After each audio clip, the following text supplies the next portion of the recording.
கிறிஸ்துவுக்குள் பிரியமானவர்களே, கர்த்தரும் இரட்சகருமாய் இயேசு கிறிஸ்துவின் ஈடிய நாமத்தினாலே உங்கள் யாவருக்கும் என் அன்பின் வாழ்த்துக்களை தெரிவித்துக் கொள்கிறேன். தேவனருளிய அப்பம் பிரேயர் மினிஸ்ட்ரி சேனல் மூலியமாக உங்களோடு சந்திப்பதில் மிகுந்த மகிழ்ச்சி அடைகிறேன். தினம்தோறும் அதிகாலை வேளையிலே பரிசுத்த வேதாந்தத்திலிருந்து ஒரு பகுதியை நாம் தியானித்து நம்முடைய குடும்ப பாதுகாப்பிற்காக நாம் ஜெபிக்கிறோம். அதிகாலை வேளையிலே அபிஷேகங்களை பெற்றுக்கொள்ள, தேவனுடைய கிருபையை பெற்றுக்கொள்ள புதிய நாளுக்காக இணைந்திருங்கள். கர்த்தருடைய ஆவியானவர் உங்களோடு பேசுவார். எரேமியா 33 அதிகாரம் 6 வசனத்திலே, இதோ நான் அவர்களுக்கு சௌக்கியமும் ஆரோக்கியமும் வரப்பண்ணி அவர்களை குணமாக்கி அவர்களுக்கு பரிபூரண சமாதானத்தையும் சத்தியத்தையும் வெளிப்படுத்துவேன். ஹல்லேலூயா. கிறிஸ்துவுக்குள் பிரியமானவர்களே, இதோ நான் அவர்களுக்கு சௌக்கியமும் ஆரோக்கியமும் வரப்பண்ணி. நேற்றைய தினத்திலே ஒரு 64 வயசு அம்மா என்கிட்ட பேசினாங்க. அவங்க தமிழ் பண்டிட். அவங்க பேசும்போது அவங்களுடைய இதயத்தில் உள்ள எல்லா காரியத்தையும் ஷேர் பண்ணாங்க. இந்த அதிகாலை வேளையிலே ஒரு வசனத்தை நம்ம தியானிக்கும் போது உங்க கூட பரிசுத்த ஆவியானவர் பேச வேண்டும். சௌக்கியமும் ஆரோக்கியமும் வரப்பண்ணி. வயசானவங்கிட்ட கேட்டா தெரியும், எனக்கு ரொம்ப பலவீனமா இருக்கு, எனக்கு முடியல, கர்த்தருடைய பலனால தான் நான் கொஞ்சம் ஓடுறேன், என்னையால ஒண்ணுமே இல்லப்பா, கர்த்தருடைய கிருபை மட்டும்தான் அப்படிம்பாங்க. இப்போ என் வாழ்க்கையில நான் சொல்ல முடியும். 2008 ஒரு ஆப்ரேஷன். டாக்டர் சொன்னாங்க, இந்த பையன் பிழைக்க மாட்டான் அப்படின்னாங்க. கையெழுத்துலாம் வாங்கிட்டாங்க. ஒரு 48 மணி நேரம் கழிச்சா சொல்ல முடியும் அப்படின்னு சொல்லி முடிச்சிட்டாங்க. 2024 முடிய போகுது. நான் இன்னும் உயிரோட தான் இருக்கேன். அப்போ என்ன அர்த்தம் அப்படின்னா, கர்த்தருடைய கிருபை மட்டுமே. எனக்கு ஒரு 13 வருஷம் ஒரு நபர் தொடர்ந்து மாந்திரியம் பண்ணிட்டு இருந்தாங்க, நான் செத்து போனேன்னு சொல்லி. நான் உயிரோட தான் இருக்கேன், எனக்கு மாந்திரியம் பண்ணு செத்து போயிட்டான். கர்த்தருடைய கிருபை மட்டும்தான். சௌக்கியமும் ஆரோக்கியமும் வரப்பண்ணி. சௌக்கியம் அப்படின்னாலே பாதுகாப்பு நிலைமை, பாதுகாப்பான நிலைமை, சந்தோஷம், மகிழ்ச்சி எல்லாம் தந்துருவார்.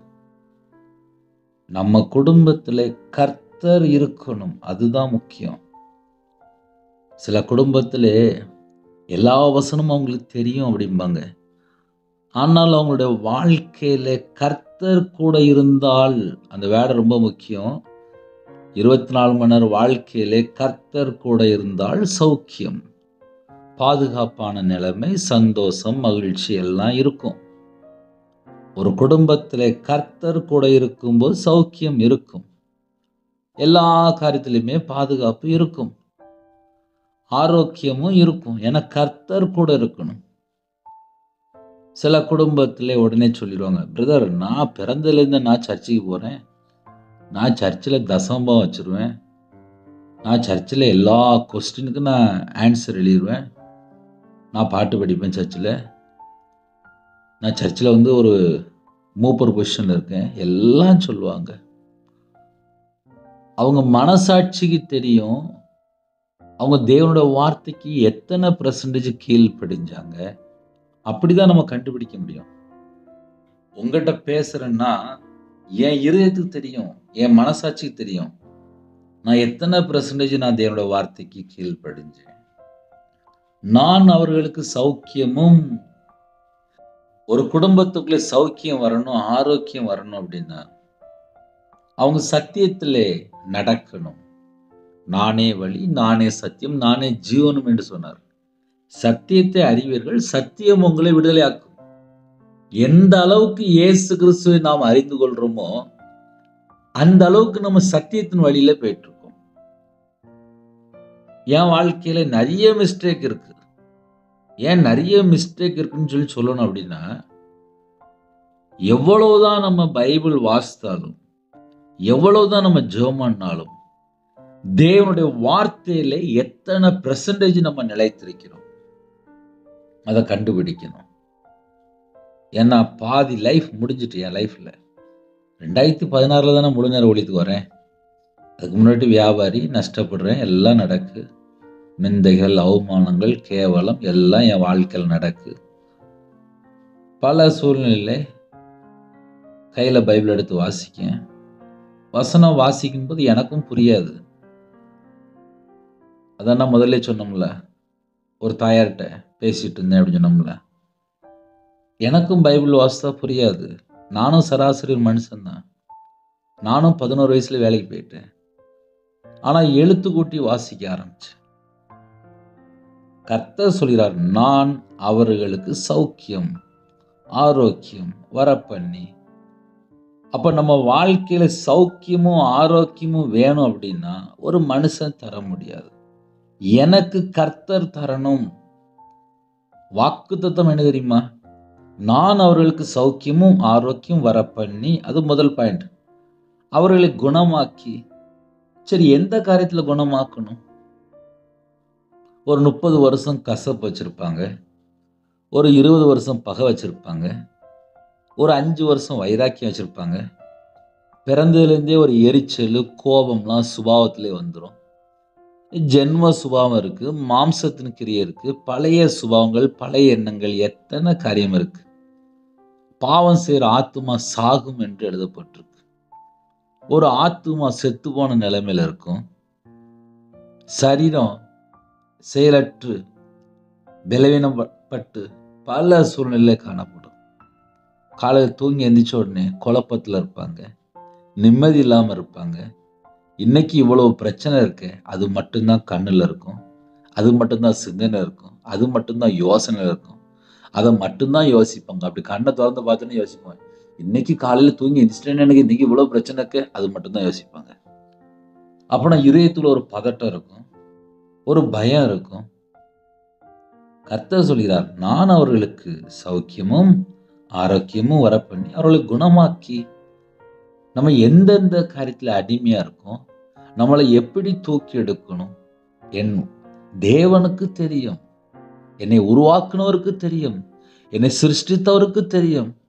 நான் எதுல குணப்படணும், நான் எதுல விழுந்து போய் கிடக்கேன், தேவனுக்கு தெரியும். தூக்கி எடுப்பார், குணமாக்கி. அப்படின்னு சும்மா நம்ம லேசா நினைச்சிடக்கூடாது. ஏதோ ஒரு காரியத்துல விழுந்து போய் கிடப்பாங்க. என் வாழ்க்கையில நான் அழகா ஈஸியா சொல்ல முடியும். ஏன்னா நான் வாழ்க்கையில நான் கையில பைபிள் எடுத்து வாசிக்கும்போது பல காரியங்களை கற்றுக்கொண்டேன். இருள்ல ஒரு அடிமை இருக்கு, பாவத்துல ஒரு அடிமை இருக்கு. கர்த்தருடைய வார்த்தைக்கு கீழ்ப்படினால விழுந்து போயிடுவான். ஒண்ணும் இல்லை, ஒரு வாரம் பைபிள் வாசிக்காம இருந்து பாருங்களேன், அவங்களுக்கு தெரியும். கர்த்தரை விட்டு தள்ளி போயிட்டே இருப்பாங்க. சில குடும்பத்துல வீட்டுல ஏதாவது ஒரு பிரச்சனை வந்துடும். பைபிள் வாசிக்க மாட்டாங்க, ஜெபம் பண்ண மாட்டாங்க, சர்ச்சுக்கு போக மாட்டாங்க. அந்த ஒரு வாரம் 10 நாள் 20 நாளுக்குள்ளேயே பல மடங்கு பிரச்சனை சந்திச்சிருவாங்க. அவங்களுக்கு முதல்ல என்ன வேணும்னா வசனம் இருக்கணும். அவங்க இதயத்துல வசனம் இருக்கும்போது தான் குணமாக்க முடியும். என் வாழ்க்கையில நான் அழகா சொல்ல முடியும். என்கிட்ட நிறைய மிஸ்டேக், நிறைய காரியம். கையில பைபிள் எடுத்து வாசிப்பேன், வசனம் இப்படி எழுதப்பட்டிருக்கு, என் வாழ்க்கையில இன்னும் நான் அந்த அளவுக்கு பர்ஃபெக்ட் ஆலையே, அப்ப நான் எப்படி அப்படின்னு சொல்லி யோசித்து பார்ப்பேன். அப்படி யோசிக்கும் போதே இதயத்துக்குள்ள ஆவியான பேச ஆரம்பிச்சுவார். நீ இந்த காரியத்துல குறையா இருக்க. ஆவியானவர் பேசும்போது அழகா தெரியும். மனம் திரும்புவதும் பாவ மன்னிப்பும் என்று எழுதப்பட்டிருக்கு. மனம் திரும்பும் போது பாவ மன்னிப்பு. அவருடைய சமூகத்திலே, அப்பா நான் இதுல குறையா இருக்கேன், என்னைய மன்னிங்க அப்படின்னு சொன்ன உடனே குணமாக்குவார். வசனத்தை அனுப்பி குணமாக்குவார். இன்று நம்ம வாழ்க்கையில நமக்கு என்ன வேணும்? கர்த்தருடைய வார்த்தை உங்க இதயத்துக்குள்ள வரும்போதே, உங்க இதயத்துல என்னென்ன காரியம் யோசிக்கிறீங்க எல்லாம் தேவனுக்கு தெரியும். வசனத்தை அனுப்பி குணமாக்குற தேவன். ஹல்லேலூயா. என்னென்ன சூழ்நிலை தேவனுக்கு தெரியும். அவருடைய சமூகத்துல அதிகால வேளையிலே நம்ம தாழ்த்தி அர்ப்பணிக்கும் போது நம்மளை குணமாக்குகிறார். 107 சங்கீதம் 20 அழகா எழுதப்பட்டிருக்கு. அவர் தமது வசனத்தை அனுப்பி அவர்களை குணமாக்கி அவர்களை அழிவுக்கு தப்புவிக்கிறார். வசனத்தை அனுப்பும் போதே அழிவுக்கு தப்புவிக்கிறார் என்று எழுதப்பட்டிருக்கு. தொடர்ந்து மாந்திரியம் பண்ணிட்டே இருப்பாங்க, சீக்கிரம் செத்து போன்னு சொல்லி. சில குடும்பத்துல சபிச்சுட்டே இருப்பாங்க, இவங்கெல்லாம் நல்லாவே இருக்கக்கூடாது அப்படின்னு சொல்லி சபிச்சுக்கிட்டே இருப்பாங்க. சில குடும்பத்துல பக்கத்து வீட்டுல எல்லாம் ஓயாம சண்டை நடக்கும். கேட்டா சொத்து பிரச்சனைம்பாங்க, இல்லைன்னா பக்கத்து வீட்டுல கொஞ்சம் இடம் பிரச்சனை அப்படிம்பாங்க. சில நேரத்துல வண்டி பக்கத்துல கொஞ்சம் விட்டுருப்பாங்க. பக்கத்து வீட்டுல சின்ன பிள்ளை விளையாண்டுட்டு ஏதோ ஒரு காரியத்துல சண்டை போட்டிருப்பாங்க. அதுக்கப்புறம் அன்னையில இருந்து ஏச ஆரம்பிச்சிருவாங்க. அந்த ஏச்செல்லாம் பார்த்தா ஒன்லி கெட்ட வார்த்தை மட்டும் தான் வரும். அவங்க இருதயம் ஃபுல்லா துக்கத்தினால நிரம்பி இருக்கும்.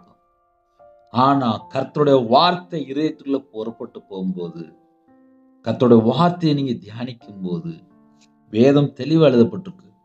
அவர் தமது வசனத்தை அனுப்பி அவர்களை குணமாக்கினா முடிஞ்சிட்டு. அவர்களை அழிவுக்கு தப்புவிக்கிறார். ஒரு குடும்பம் 70 வயசு 80 வயசு வரை வாழணும் அப்படின்னா கர்த்தருடைய வார்த்தையிலே நிலைத்திருக்க பழகணும். அதுதான் நான் முதல்ல எப்பவுமே சொல்லுவேன், எல்லாருடைய வாழ்க்கையிலுமே குறைவு உண்டு. ரவிராஜா இருந்தாலும் இன்னும் பைபிள் பிரகாரம் வாசித்து தியானித்து அதன்படி நடக்கிறதுக்கு அர்ப்பணிக்கிறேன், அவ்வளவுதான். முடிவு வரைந்தும் நிலை நிற்கிறவனே ரட்சிக்கப்படுவான். டெய்லி பைபிள் எடுத்து வாசிக்கணும். வசனம் எப்படி போட்டிருக்கு, என்கிட்ட எவ்வளவு குறை இருக்கு, இன்னும் நான் இதில் மனம் திரும்பணும், இன்னும் என்கிட்ட என்னென்ன காரியம் இருக்கு எல்லாம் செக் பண்ணி பார்க்கணும். காலையில் தூங்கி எழுந்திரிச்சோடனே நம்ம ரெடி ஆகிறோம்ல, நைட்டு வந்தோடனே மறுபடியும் நம்ம படுக்கிறதுக்கு ரெடி ஆகிறோம்ல, எல்லாமே செக் பண்ணிட்டு தான் இருக்கிறோம். அதே போல இரவும் போலுமா வேதத்தை தியானமா இருக்கிற மனுஷன் பாக்கியவான். வசனத்தை அனுப்பி குணமாக்குறார், அழிவுக்கு தப்புவிக்கிறார். அவர்களை குணமாக்கி அவர்களுக்கு பரிபூரண சமாதானத்தையும், அடுத்த விட என்னன்னா பரிபூர்ணமான சமாதானம். நேத்து அந்த அம்மா என்கிட்ட பேசும்போது சொன்னாங்க, நான் மட்டும்தான் ரட்சிக்கப்பட்டிருக்கேன், என் குடும்பத்துல இன்னும் ரட்சிக்கப்படலை, நான் மட்டும்தான். அப்ப என்ன அர்த்தம் அப்படின்னா, வேதத்தை தியானிக்கும் போது அவங்க கூட தேவன் பேசிட்டு இருப்பாரு.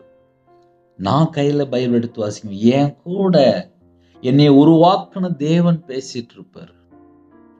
நான் உடனே யோசிப்பேன், இந்த வசனத்தை நான் இன்னும் கீழ்ப்படியலப்பா, என்னை மன்னிப்பீங்களா? அப்படித்தான் நான் ஜெபிப்பேன். எனக்கு கர்த்தருடைய வார்த்தையிலே அவ்வளவு வல்லமை இருக்கு. கர்த்தருடைய வார்த்தை ஆவியாயும் ஜீவனுமாயும் இருக்கு. எப்படி நம்ம எல்லாம் நம்ம காலையில கிளம்பிட்டு கண்ணாடியில போய் பார்ப்போம், கண்ணாடியை பார்த்த உடனே சொல்லிடுவோம், சே இன்னும் பவுடர் போடலையோ, எண்ணெய் தேய்க்கலையோ, சீவலையோ அப்படிம்போம். அதே போல வசனத்தை நம்ம பார்த்தோன்னு தெரியும், இந்த வசனத்தை இன்னும் கீழ்ப்படியாம இருக்கும்ல அப்படின்னு சொல்லி நம்ம இதயத்துல ஏவப்படும். வசனத்தை அனுப்பி குணமாக்குறார். அவர்களை குணமாக்கி அவர்களுக்கு பரிபூர்ண சமாதானத்தை. ஒரு மனுஷனுக்கு பரிபூர்ணமான சமாதானம் எப்போ வரும்? நம்ம நார்மலா யோசித்து பார்ப்போமே. ஒரு குடும்பத்துல தண்ணி அடிச்சிட்டு இருக்காங்க, ஒரு குடும்பத்துல விபச்சார அடிமையில இருக்காங்க, ஒரு குடும்பத்துல போதை அடிமையில இருக்காங்க, ஒரு குடும்பத்துல கஞ்சா பழக்கத்துல இருப்பாங்க, ஒரு குடும்பத்துல எவனை ஏமாத்தலாம், எவன் சொத்தை கொள்ளை அடிக்கலாம், அடுத்தவன் வீடை எப்படி கெடுக்கலாம், அடுத்தவன் சொத்தை எப்படி ஆட்டையை போடலாம், அந்த குடும்பத்துக்குள்ள எப்படி சமாதானம் இருக்கும்? அவங்க வசனத்தை கேட்டு அந்த வசனத்தின்படி வாழ்க்கையை மாற்றிக்கொள்ளும் போதுதான் ஆசீர்வாதம் இருக்கும். என் வாழ்க்கையில நான் கையில பைபிள் எடுத்து வாசிக்க ஆரம்பிக்கும் போது நான் பல காரியங்களை கற்றுக்கொண்டேன். நான் வியாபாரத்துல இருக்கும்போது நிறைய பொய் பேசுவேன். ஏன்னா வியாபாரத்துல இருக்கும்போது கடன் வாங்க போய் கடன் திருப்பி கொடுக்க முடியலாம் போய் மனைவிட்ட போய் ஒரு பொருளை விற்கிறக்கா போய் பேசுவேன், பொருளை வாங்குறக்கா போய் பேசுவேன். ஆக மொத்தம் டெய்லி கணக்கு பண்ணி பார்த்து ஏகப்பட்ட பொய் போயிட்டே இருக்கும். கையில பைபிள் எடுத்து வாசிக்கும் போது யோசிக்க ஆரம்பிச்சேன், பொய் பேசுறவனுடைய ஜெபம் அருவருப்பு என்று எழுதப்பட்டு. அப்பந்தான் நான் மனம் திரும்ப ஆரம்பிச்சேன், நான் தான் பொய் பேசி தானே வாழ்ந்துட்டு இருக்கேன், அப்ப என் வாழ்க்கையில இவ்வளவு பிரச்சனை இருக்கு, அப்ப நான் தான் காரணம். பொய் பேசுறவனுடைய ஜெபம் அருவருப்புன்னு சொல்லி போட்டுருக்கு. அப்ப நான் மனம் திரும்பி தான் ஆகணும். ஏசப்பா என் பாவத்தை மன்னிங்கப்பா, நானும் பொய் பேசி வாழ்ந்துட்டு இருக்கேன், நீ மன்னிங்கப்பா. அப்போ அவரோட வசனம் என் இதயத்துல வரும்போது என் இதயத்துல கத்தரை விட்டு தள்ளி போற என்னென்ன காரியம் இருக்கோ அதை எல்லாவற்றையும் அவருடைய சமூகத்துல அர்ப்பணிக்கும் போது என்னை குணமாக்குகிறார். என் இதயத்தில் உள்ள காயங்களை மாற்றுகிறார், ஆற்றுகிறார், தேற்றுகிறார். நம்ம எப்படினாலும் சொல்லலாம். அவருடைய வார்த்தை நம்ம இதயத்துல வரும்போது நம்ம இதயத்தில் உள்ள எல்லாவற்றையும் மாற்றி செத்து போன நிலைமையில இருக்கிறோமா, தூக்கி எடுத்துருவாரு. ஒரு மனுஷன் பாவத்துல வாழும்போது, அக்கிரமத்துல வாழும்போது, அடிமையா இருக்கும்போது, சாபத்துல இருக்கும்போது நிம்மதியே இருக்காது. வாழ்க்கையில எதையோ இழந்து போயிருப்பாங்க. ஆனா கர்த்தர் பக்கம் ஒரு மனுஷன் மனம் திரும்பும்போது இதயத்துக்குள்ளே சமாதானம், பரிபூர்ணமான சமாதானம் என்று எழுதப்பட்டு, அவர்களுக்கு பரிபூர்ண சமாதானத்தையும், அதுக்கப்புறம் இன்னொரு வேர்டு எக்ஸ்ட்ரா வருது, சத்தியத்தையும் வெளிப்படுத்துவேன். ஒரு குடும்பத்துக்குள்ளே பரிபூர்ணமான சமாதானம் வேணும் அப்படின்னா அங்க சத்தியம் உள்ள இருக்கணும். யோவான் 1:14 அழகா எழுதப்பட்டிருக்கு. அந்த வார்த்தை மாம்சமாகி கிருபையினாலும் சத்தியத்தினாலும் நிறைந்தவராய் நமக்குள்ளே வாசம் பண்ணினார். அப்ப என் இதயத்துக்குள்ளே எப்போ எனக்கு ஒரு சமாதானம் கிடைக்கி, பரிபூர்ணமான சமாதானம் எப்போ கிடைக்கி அப்படின்னா, அவருடைய வார்த்தை என் இதயத்துக்குள்ள வரும்போது, கிருபையினாலும் சத்தியத்தினாலும் நிறைந்தவராய் நமக்குள்ளே வாசம் பண்ணுகிறார். அவருடைய வசனம், அவருடைய வார்த்தை நம்ம இதயத்துக்குள்ள வரும்போது இருதயத்தை குணமாக்குறார், நமக்கு சௌக்கியத்தை கட்டளையிடுகிறார், நமக்கு ஆரோக்கியத்தை கட்டளையிடுகிறார், நமக்கு பரிபூர்ணமான சமாதானத்தை தந்து நம்மளை பாதுகாக்கிறார், ஆசீர்வதிக்கிறார். நிறைய குடும்பத்திலே சாட்சி சொல்ல முடியும். 2020 டிசம்பர் மாசம் 24ஆம் தேதி நைட் ஒரு வாலிப சகோதரி 9:45 இல்ல 10 மணி இருக்கும், கண்ணீரோடு பேசினா. என்னம்மா அப்படின்னு. அண்ணா எனக்கு வாழ பிடிக்கல அப்படின்னா.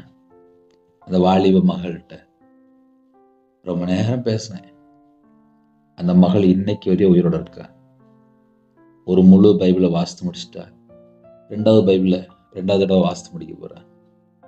என்ன பிரச்சனைக்காக கேட்கும்போது ஏமாற்றம் தாங்க முடியல, ஏமாற்றம் தாங்க முடியல.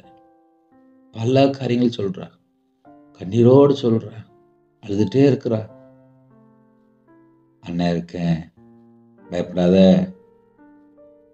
சில காரியங்களை சொல்லி ஜெபிக்கும் போது இன்னைக்கு வரையாச்சு சாட்சியா இருக்கு. ஞாயிற்றுக்கிழமை சர்ச்சுக்கு போயிடுவா. எத்தனையோ காரியங்கள் மாற்றும். அப்ப என்ன அர்த்தம்?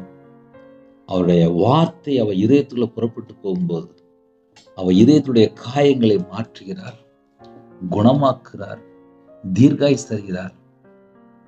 இன்னைக்கு வரைய சாட்சியா இருக்கிறார். நான் அவர்களுக்கு சௌக்கியமும் ஆரோக்கியமும் வரப்பண்ணி. சில ஜெப குறிப்பு வரும்போது சொல்லிடுவாங்க, நாங்க ஒரு 4-5 மாசமா கேட்கிறோம், இந்த 4-5 மாசத்துல எங்க வீட்டுக்குள்ள நிறைய மாற்றம் இருக்கு அப்படிம்பாங்க. அப்ப என்ன அர்த்தம் அப்படின்னா, கர்த்தருடைய வார்த்தை உங்க இதயத்துக்குள்ள வரும்போது, அந்த வார்த்தையை நீங்க பெற்றுக்கொள்ளும் போது, அவருடைய வசனத்தை நீங்க நம்பும் போது, அவருடைய வசனத்தில் உள்ள அந்த பலன், அந்த ஆரோக்கியம், சௌக்கியம் எல்லாம் உங்க இதயத்துக்குள்ள வரும்போது, உங்க இதயத்துல குணமாக்கப்பட்ட எல்லாமே மாறிட்டே இருக்கும். சில குடும்பத்துலாம் இதயத்துல காயம் இருக்கும். என்னை அவங்க அப்படி ஏசிட்டாங்களே, என்னை கடினமா நடத்திட்டாங்களே அப்படின்னு சொல்லி சில குடும்பத்துல கண்ணீரோடு வாழ்ந்துட்டு இருப்பாங்க. ஆனா கையில பைபிள் எடுத்து வாசிக்கும் போது, ஜெபிக்கும் போது, துதிக்கும் போது உங்க இதயத்துல ஒரு சமாதானம் கிடைக்கும். உங்க இருதயம் குணமாக்கப்பட்ட நிலைமையில மாறிடும். ஏன்னா கர்த்தருடைய வார்த்தையில வல்லமை இருக்கு. அவருடைய வார்த்தையில ஜீவனும் வல்லமையும் இருக்கு. அந்த வார்த்தை உங்க இதயத்துக்குள்ள வரும்போது உங்க இதயத்துக்குள்ள ஒரு சமாதானம். ஹல்லேலூயா. நான் அவர்களுக்கு சௌக்கியமும் ஆரோக்கியமும் வரப்பண்ணி அவர்களை குணமாக்குவார். ஆத்துமாவை குணமாக்குவார். நிறைய குடும்பத்திலே ஆத்துமாவிலே காயம். என்னை அவங்க அப்படி சொல்லிட்டாங்களே, என்னை வேதனைப்படுத்திட்டாங்களே, என்னை துக்கப்படுத்திட்டாங்களே, என்னை கஷ்டப்படுத்திட்டாங்களே, என்னை காயப்படுத்திட்டாங்களே அப்படின்னு சொல்லி நிறைய குடும்பத்துல புலம்பிட்டு இருப்பாங்க. சில குடும்பத்துல சொல்லுவாங்க, என் பையன் தான்ப்பா என்னை ஏசிட்டான், என் மருமகன் எப்படி சொல்லிட்டா, என் கணவர் தானே இப்படி சொல்லிட்டாங்க, நான் வேலைக்கு 10 வருஷமா ஒரு இடத்துல வேலை பார்த்துட்டு இருக்கேன், அந்த இடத்துல தானே தப்பா பேசிட்டாங்க, என் பக்கத்து வீட்டுல உள்ளவங்க தானே தப்பா பேசிட்டாங்க, என் கூட உள்ள ஃப்ரெண்டு தானே தப்பா பேசிட்டாங்க, எங்க சொந்தக்காரங்க தானே தப்பா பேசிட்டாங்க. ஆத்துமா ஃபுல்லா காயமா இருக்கும். வெளியே தெரியாது. சில குடும்பத்தில் கடனில் கஷ்டப்படுவாங்க. அவங்க திருப்பி வந்து கேட்பாங்க, கொடுக்க முடியாத சூழ்நிலை இருக்கும். உடனே ஏதாவது ஏசிடுவாங்க. அவங்க இருதயம் ஃபுல்லாக காயப்பட்ட நிலைமையில இருக்கும். ஆனால் கர்த்தருடைய வார்த்தை உங்க இதயத்தில் வரும்போது உங்க இதயத்தை குணமாக்கும். ஹல்லேலூயா. அவர்களை குணமாக்கி அவர்களுக்கு பரிபூரண சமாதானத்தையும் சத்தியத்தையும் வெளிப்படுத்துவேன். ஆமென். இந்த நாளுக்காக நம்ம ஜெபிக்க போயிடும். எனக்கு ரொம்ப பிரச்சனையா இருக்கு, தாங்க முடியல அப்படின்னா அவருடைய சமூகத்திலே தாழ்த்திருங்க, சாஷ்டாங்கமா விழுந்துருங்க. நான்லாம் அப்படி விழுந்தா வெளியே வந்திருக்கேன். திருநெல்வேலியில இடைமுடி சொல்லி ஒரு பக்கம் இருக்கு. திருநெல்வேலியில் கரெக்டாக ஒரு 60 கிலோமீட்டர் இடைமுடி தேரிகாடு. அங்கே போய் நேராக வனாந்திரமான ஒரு இடம். அந்த இடத்துல போய் நேராக முழங்கால் போட்டு ஜெபம் பண்ணுவேன்.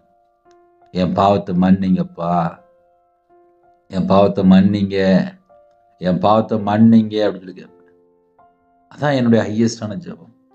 ஏன்னா ஒரு பாவி மனம் திரும்புவது பரலோகத்தில் மிகுந்த சந்தோஷம் என்று எழுதப்பட்டிருக்கு.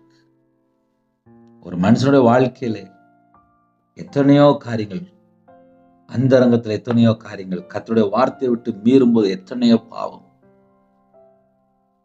நான்லாம் விக்கிரத்துல போய் மாட்டிக்கிட்டேன். பல காரியங்கள் சொல்ல முடியும். ஆனா கையில பைபிள் எடுத்து வாசிக்கும்போது நான் முதல்ல கண்டுபிடிச்ச காரியம் என்ன தெரியுமா? நான் ஒரு பாவி. இந்த பாவியை இயேசு மன்னிப்பார், இயேசு மீட்டெடுப்பார், இயேசு நேசிக்கிறார், இயேசு என்னை குணமாக்குவார், இயேசு கிறிஸ்து எனக்கு நித்திய ஜீவனை தருகிறார், இயேசு கிறிஸ்து என்னை பரலோகத்துக்கு கூட்டு போவார், இயேசு கிறிஸ்து என் இதயத்துல இருந்து வாசம் பண்ணுகிறார், இயேசு கிறிஸ்து என் இதயத்துல ஜீவ ஒளியாக வருகிறார். அவருடைய சாயல்ல நாம் மாறணும், அவரை போல நாம் மாறணும் என்பதை நான் கையில பைபிள் எடுத்து வாசித்து தியானிக்கும் போது என் கூட ஆவியான பேச ஆரம்பித்தார். ஒரு மனுஷனுடைய வாழ்க்கையிலே மனமாற்றம் எப்பொழுது, இருதயம் எப்போ குணமாக்கப்படுது? கர்த்தருடைய வார்த்தை, ஜீவனுள்ள வார்த்தை நம்ம இதயத்துக்குள்ள வரும்போது தானே. அதனாலதான் சொல்றேன், எப்போதுமே நான் சொல்லுவேன், கையில பைபிள் எடுத்து வாசிங்க, கையில பைபிள் எடுத்து வாசிங்க. நான் ஒரு 2-3 வாரம் முன்பாக ஒரு சர்வீஸ் அட்டன் பண்ண போயிருந்தேன். அந்த இடத்துல பரிசுத்தவான்கள், அதாவது ஊழியக்காரங்க வந்திருக்காங்க. அவங்க கையில செல்போன் இருக்கு, பைபிளை காணும். நான் ரியலா பார்த்தேன்.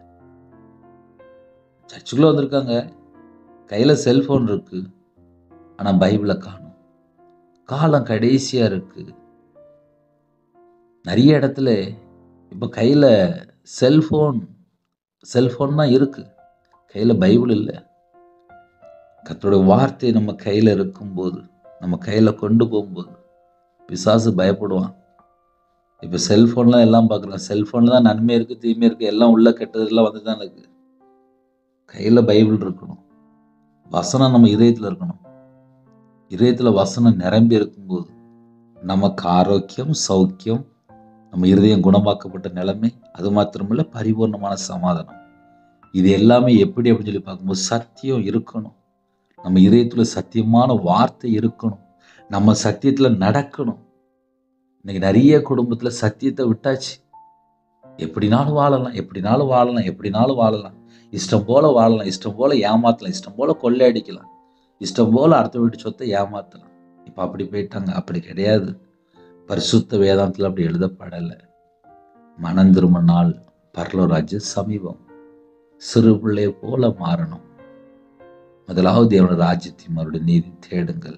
காலை வெள்ளை இவ்வளவு நேரம் பொறுமையா கேட்குறீங்க. உங்க குடும்பத்தை கர்த்தர் ஆசீர்வதிப்பார். கண்களை மூடி நாம் ஜெபம் செய்வோம்.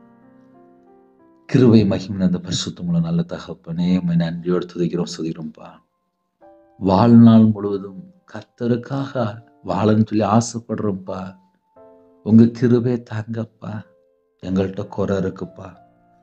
வேதத்தின்படி நாங்க வாழணும் அப்படின்னா என்னுடைய வாழ்க்கை முழுவதும் உம்முடைய கரத்துல அர்ப்பணிக்கிறோம்.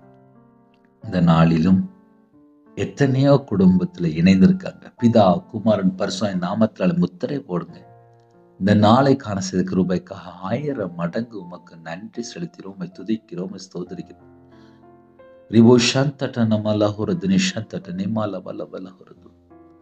கிருபையினாலும் சத்தியத்தினாலும் நிறைந்தவராய் எங்களுக்குள்ளே வாசம் பண்ணுகிறவரே, உம்மை நன்றியோடு துதிக்கிறோம், ஸ்துதிக்கிறோம்ப்பா. உங்க கிருபை வேணும்ப்பா. உங்க கிருபை வேணும்ப்பா. உங்க கிருபை இல்லைன்னா நாங்க விழுந்து போயிருவோம்ப்பா. உங்க கிருபை இல்லைன்னா எங்களால வாழ முடியாதுப்பா. யாரெல்லாம் தாழ்த்துறாங்களோ எல்லா குடும்பத்தையுமே கர்த்தர் ஆசீர்வதிச்சிருங்கப்பா. நிறைய குடும்பத்துல தரித்திரம், கஷ்டம், பிரச்சனை, வறுமை, தோல்வி, சில குடும்பத்துல சாபத்துல சிக்கி கொண்டாங்க.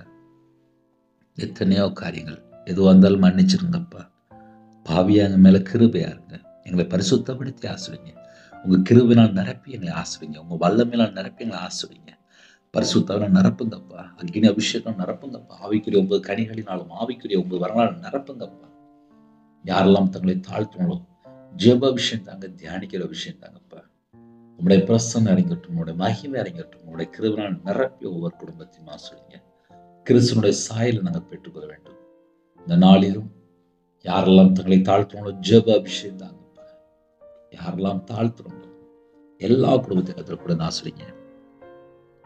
பிறந்த நாள் கொண்டாடுறாங்க, திருமண நாள் கொண்டாடுறாங்க, கத்தர் 100 மடங்கு ஆசிரிங்க. கற்பத்துணியா ஜெபிறாங்க, மாசமா இருக்காங்க, தாய் மூலியமா ஜெபிறாங்க. சில குடும்பத்திலே பிள்ளைகளுக்கு வயசு அதிகமாயிட்டு டெலிவரி பண்றவங்க எல்லா குடும்பத்தையும் கத்தர் கூட ஆசிரிங்க. யாரெல்லாம் தாழ்த்துறோங்களோ அந்த குடும்பம் இயேசு கிறிஸ்து நாமத்தினால் ஆசிரியப்பட்டு படிக்கிற பிள்ளைகளை உங்களுடைய கரத்தில் இருப்பிடும்.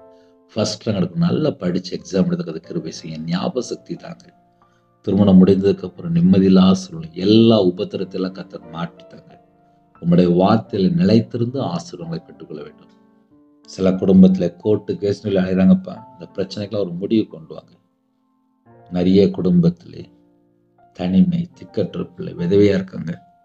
சில குடும்பத்திலே பலவிதமான சூழ்நிலை வாழ்றாங்கப்பா. உங்க பிள்ளைகளோட கத்தர் கூட இருங்க. உங்க நாம மட்டுமே விடுத்தோம். உமக்கு பிரியமானபடி வாழ எங்களுடைய ஆவி, ஆத்துமா, சரீரம், சிந்தனை, நினைவு எல்லாவற்றையும் அர்ப்பணிக்கிறோம். குறைகள், குற்றங்கள் எல்லாவற்றையும் கத்தர் மன்னிங்கப்பா. கால வேளையிலே வாட்ச்மேன் ஜெபிறாங்க, செக்யூரிட்டி ஜெபிறாங்க, போலீஸ் ஆபீசர் ஜெபிறாங்க, ஆர்மியில ஜெபிறாங்க, அதிகாரிகள் ஜெபிறாங்க, தலைவர் ஜெபிறாங்க, போட் தொழில் பொறுப்புறாங்க. சில குடும்பத்துல விவசாயி ஜெபிறாங்க, சிறு தொழில் பார்க்குறாங்க, டிரைவிங் லைன்ல புறப்பட்டு போறாங்க, டாக்டர், நர்ஸு, ஐடி ஃபீல்டு, இன்னுமாக டீச்சர் எல்லாரையும், கவர்மெண்ட் ஆபீசர் வெளிநாட்டுல இருக்காங்க, வெளிநாட்டுல வேலை பார்க்காங்க, எல்லாரையும் உங்க கரத்துல பண்ணிக்கிறோம். உங்க பிள்ளைகளுக்கு திருப்தியான ஒரு ஆசீர்வாதம் தாங்கப்பா. காலை வேளையில வீடு கட்டுறாங்க, சில குடும்பத்துல தடையா இருக்கு, தடையை நீக்கி போடுங்க. குடும்பமா ரட்சிக்கப்படணும், குடும்பமா சர்ச்சைக்கு வரணும், குடும்பமா கர்த்தரை தொழுது கொள்ளணும். எல்லா குடும்பத்தையும் உங்களுடைய கரத்துல பண்ணிடும். இந்த நாளின் ஜெபிக்கிற எல்லா குடும்பத்தையும் கர்த்தர் சந்திங்க. உங்களுடைய மன விருப்பத்தை நிறைவேற்றித்தாங்க. குறைகள், குற்றங்களை மன்னிங்க. எல்லா குடும்பத்துக்குள்ளுமே தேவ பிரசன்னம் இறங்கி வரட்டும்பா. எல்லாரையும் உங்களுடைய கரத்துல விடணும். இந்த நாளையும் சரீரத்துல பலவீனத்தோடு படுத்த படுக்கையில, ஹாஸ்பிட்டல், அவசர சிகிச்சையில் எந்தெந்த குடும்பத்துல ட்ரீட்மெண்ட்டுக்காக இருக்கிறாங்களோ உங்களுடைய தலைமுறை கரத்தினால தொட்டு சுகமாக்கித்தாங்க. தீர்காயுஸ் தாங்க, பரிபூர்ணமான சுகமாக்கித்தாங்க. எல்லா குடும்பத்தையும் உங்களுடைய ஜீவனுக்கு அர்ப்பணிக்கிறோம். நிறைய குடும்பத்திலே கடன் பிரச்சனைக்காக ஜெபிக்கிறாங்க. இன்னைக்கு யாருக்கெல்லாம் பணம் கொடுக்கணுமோ அந்த எல்லா தேவைகளெல்லாம் கர்த்தர் கூட சந்திக்க வேண்டும். நிந்தைகள், அவமானங்கள் எல்லா பிரச்சனையும் மாற்றி ஆசுறீங்க. எல்லா குடும்பமும் ரட்சிக்கப்படணும், கர்த்தருக்குள் பலப்படணும். சிறு பிள்ளைகள் முதல் கொண்டு முதியோர்கள் எல்லாரையும் கர்த்தர் பொறுப்படுத்துங்க. வெளிநாட்டில் இருக்கிறாங்க, அவங்க இருக்கிற இடத்துல உள்ள கஷ்டங்களை மாற்றித்தாங்க, பிரச்சனைகளை மாற்றித்தாங்க. எந்தெந்த குடும்பத்திலே ஹோம்ல இருக்காங்களோ, ஹாஸ்டல்ல இருக்காங்களோ, முதியோர் இல்லத்துல இருக்காங்களோ, தனிமை, திக்கற்ற பிள்ளை, விதவையா இருக்காங்க, கணவரால் கைவிடப்பட்ட நிலைமை, எல்லா குடும்பத்தையும் கர்த்தருடைய கரத்துல அர்ப்பணிக்கிறோம். எங்களுக்கு கர்த்தர் போதும்பா. இந்த பூமியிலே சௌக்கியமாக வாழ, ஆரோக்கியமா வாழ, எங்களை குணமாக்கி எங்களுக்கு பரிபூர்ணமான சமாதானத்தை கட்டடைய தேவன் நீங்க மட்டும்தான். உங்க கரத்திலே எங்களை அர்ப்பணிக்கிறோம். இந்த நாளை எங்களுக்கு ஆசீர்வதித்தாங்க. பிதா, குமாரன், பரிசுத்த நாமத்தினாலே முத்திரை போட்டு ஆசீர்வதிங்க. உங்களோட ரத்த கொட்டைகளை வேலடைத்து மூடி மறைத்து பாதுகாத்துங்க. துதிகான மகிமை எல்லாம் ஒருவருக்கே செலுத்திடும். ஏசு கிறிஸ்து பிதாவே, ஆமென். தேவனுக்கு மகிமை உண்டாவதாக. கர்த்தர் தாமே உங்களையும் உங்கள் குடும்பத்தையும் சகல காரியத்தையும் சம்பூர்ணமாக திருப்தியாக கர்த்தர் கூட இந்த ஆசீர்வதிப்பாராக. ஆமென்.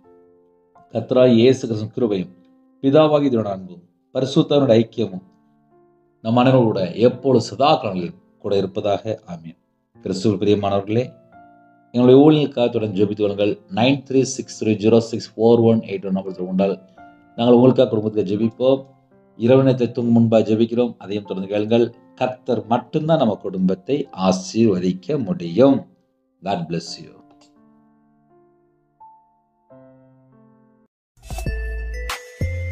Thanks for watching. Please subscribe our channel.